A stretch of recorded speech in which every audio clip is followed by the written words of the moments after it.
Salutations to Adi Shakti, the primordial feminine power.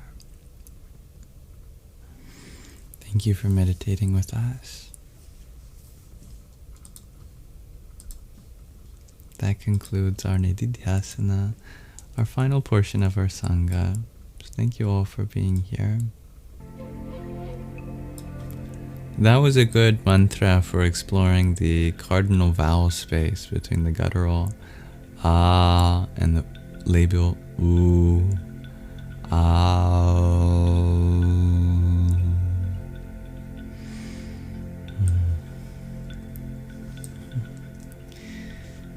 Thank you to those who sent a gift whilst we were chanting. Dear Apollo, thank you for your tiny yippee. That chant resonated with you. I'm happy to hear that, dear Olski. You did half of it. Oh, that's very impressive. You're chanting this so powerfully, dear Stevie G. Oh, thank you. Thank you, 251 Carrie, for the rose that you sent. Om Namah Parashaktaye. Dear John Simon, thank you for your heart me. Maya Shaktaye Namah. Thank you, dear Sarah, for your rosa. Om Sham Shaktaye Namah. Dear Mr. No One, thank you for your rose and half a dozen ice cream cones. Om Ham Ham Hrim Hrim Namah Shakti Shivaya Shiva Shaktya Namah Om.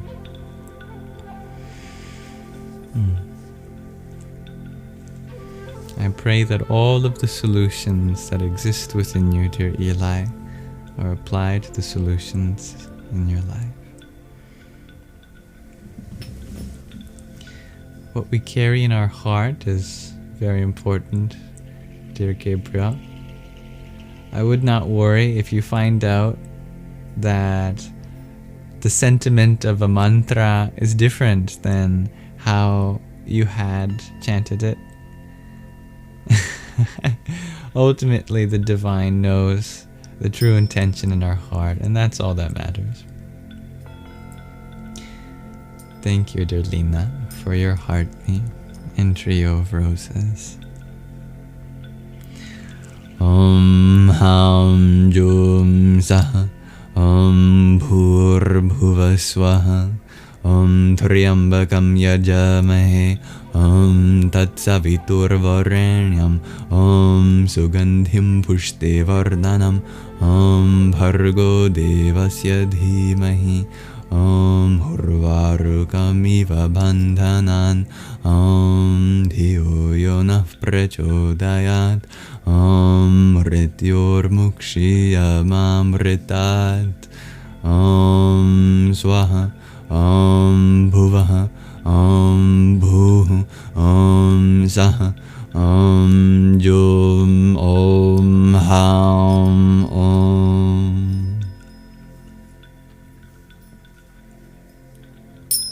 Yeah, I see the truth in that too, dear Olski. And Sanskrit is a very symbolic language in that many of the sounds and the meaning are related. Like a Madhumapiyas to the next level, or the very relationship between the parts of your mouth as you're speaking has an effect on the meaning. I love mantra japa, dear Stevie G. I'm glad you like it too. Humming is great too, dear Olski. The Anuswara.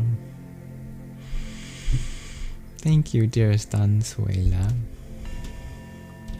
Thank you, everyone. Thank you to my lovely moderators who help keep the peace.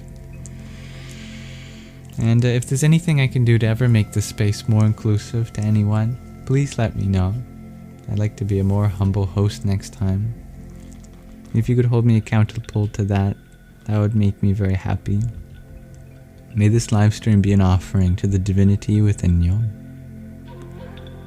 Om Asato Ma Sadgamaya Tamaso Ma Jyotirgamaya Mrityorma Mritangamaya.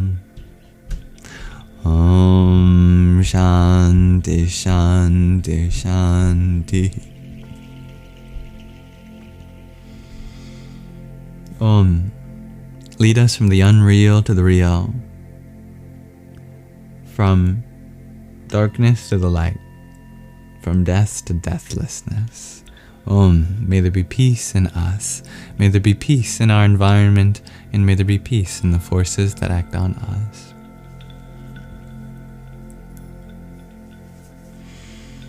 It takes practice.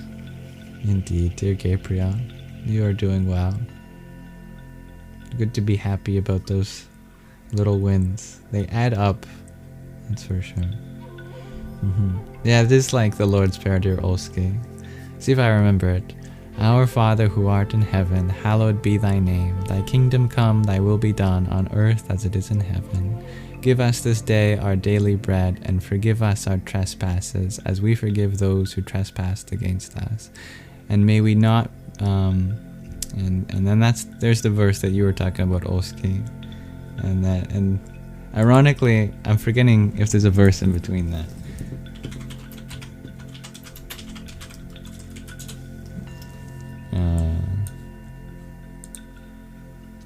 And lead us not into temptation, but deliver us from evil. For thine is the kingdom, the power, and the glory, forever and ever. Amen. That's a beautiful prayer. Pardon? You lost Sandy? Okay. I'll go and find Sandy with you. Good timing. We're at the end of the live stream, and my cat is missing. And my sister has asked if I can go help find our dear cat. So I'm going to go do that now. Thank you, everyone. Namaste.